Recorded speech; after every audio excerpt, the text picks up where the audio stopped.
Hey, what's going on YouTube? This is Jonathan and I'm back again. Today we're going to be talking about my first AR pistol build. So as always, please remember to like, subscribe, and share. So I'm going to spin this around for just a moment, just so you can kind of check it out. And let me do a safety check. Magazine is empty. And I'll rack it a few times. Actually lock the bolt back. And hopefully you all can see in there.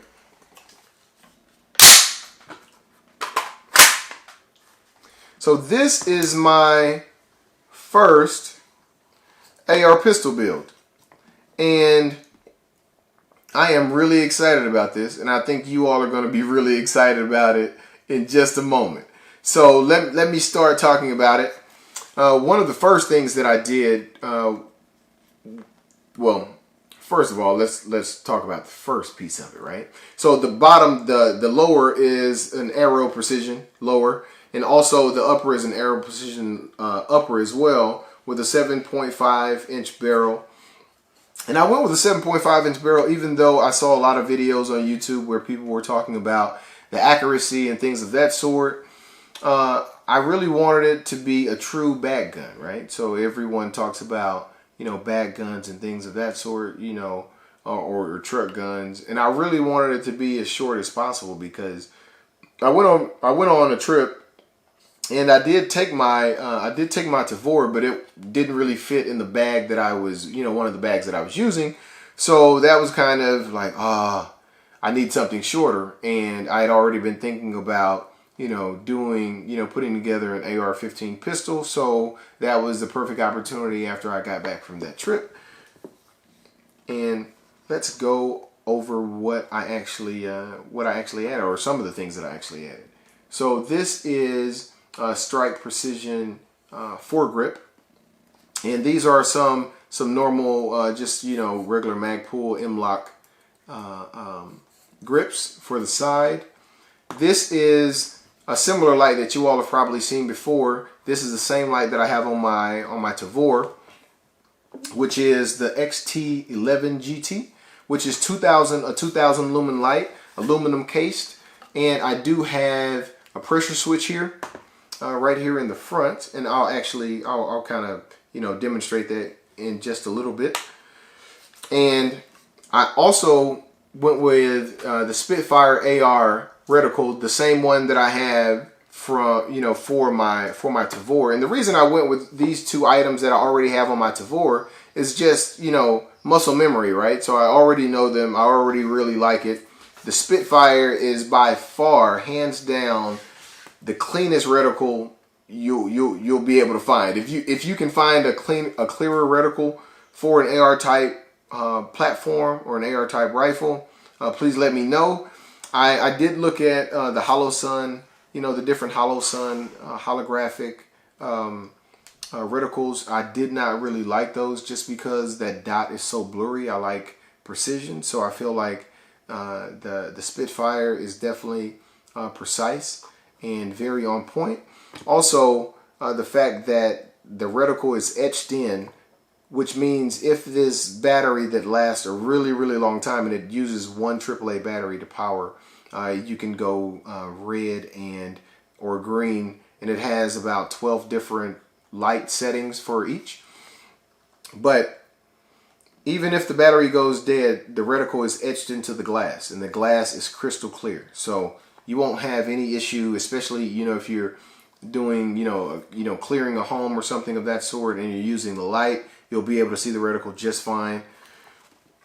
But what really excited me about this particular AR pistol is this back piece. So I'm not sure if you all have actually kind of, you know, taken a really good look at that, but this is about 2.5 inches off the very back of the lower, the AR-15 lower, right? So this is about 2.5 inches, this piece right here. This is actually from Dead Foot Arms. If you've never heard about them, definitely go look them up. This is past innovative and an absolute game changer. When I say absolute game changer, it hands down is the biggest thing that I've ever found for an AR-15 as far as, you know, being able to customize it and what you can actually do with this. So most of the folding stocks you guys are, you know, probably familiar with are like the Law Tactical folder, you know, folding stock piece. The difference between the Deadfoot Arms, this Deadfoot Arms piece, and the Law Tactical, the major difference is you can actually shoot this in this form. Now listen to what I just said. Okay, so I'm going to rack this a few times. I'm going to take out the magazine so it won't lock, but I'm going to rack this a few times so you can see that I have full motion while, you know, it's folded, right? While my stock is folded to the side, I have full, I can fully operate this AR-15 pistol with no issues. Now, this is a really sweet system. So it's not just a folding piece here. This is a modified cycling system. So it comes with a bolt carrier group that's a little bit shorter, and it also has a dual spring setup. That dual spring setup allows you to have the full motion that you would normally have when you know, cycling your AR, right? So that is amazing within itself.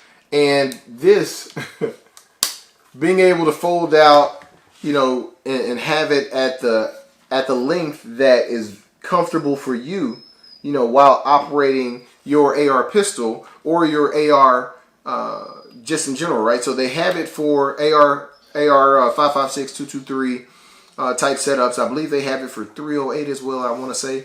And they also have it where it's just this little small piece and it doesn't have this folding section. So you can buy it separately.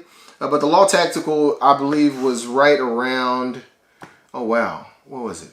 I want to say it was 2 something, right? So it was like 260 or 270 something or something like that. This is not much more than that, but you can fire the gun either full auto or semi-auto with this modified bolt carrier group and, you know, setup, right? So it's been absolutely amazing. I really like it, and this turns it into a true bag gun, right? So I can definitely put it in the bag, you know, any type of backpack that I have, pull it out and absolutely engage right away, because I don't have to fold it out before I actually, you know, start taking shots with it, right?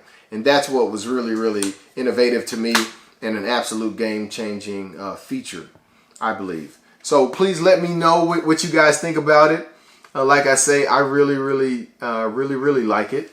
And let me go ahead and hit this light for just a second. So now I'm going to kind of show you the different modes of the light.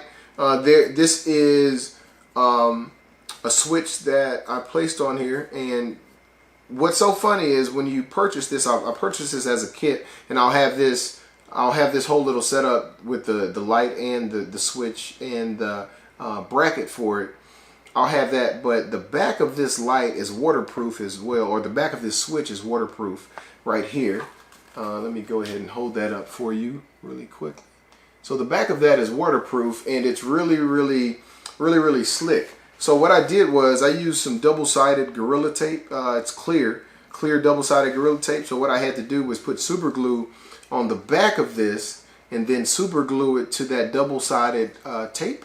And once I super glued it to that double-sided tape, it was absolutely on there, right? So I let that sit for about 5 minutes, and then I came back, cut off the excess, and remove the back side of that tape, and went ahead and placed it on here. And it has not moved, and that was the same process that I used for my Tavor, which locked this pressure switch in place perfectly. So I'm going to go ahead and show you all the light. I'm not going to put my hand in front of the muzzle, so I can't really, you know, shine it at my hand right now. So I'm going to kind of angle it towards the camera. So first off, I'll do the constant on for just a few seconds, and then I'll do the strobe for just a few seconds. So if you have an issue with strobe lights, please definitely look away. So that was the constant on, and that is a strobe, and this is 2,000 lumens. 2,000 lumens. So it'll be very disorienting to anyone, you know, whether it's you know, just kind of getting dark, or just, you know, all the way pitch black. It'll definitely do the job that it's meant to do.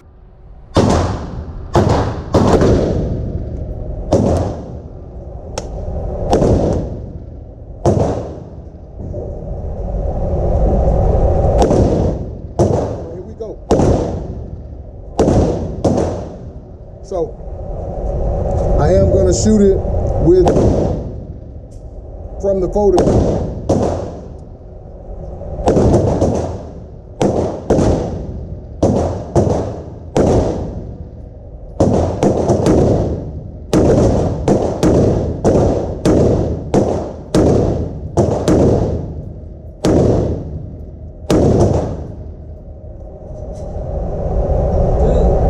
Not bad. Not bad. Let's get to it.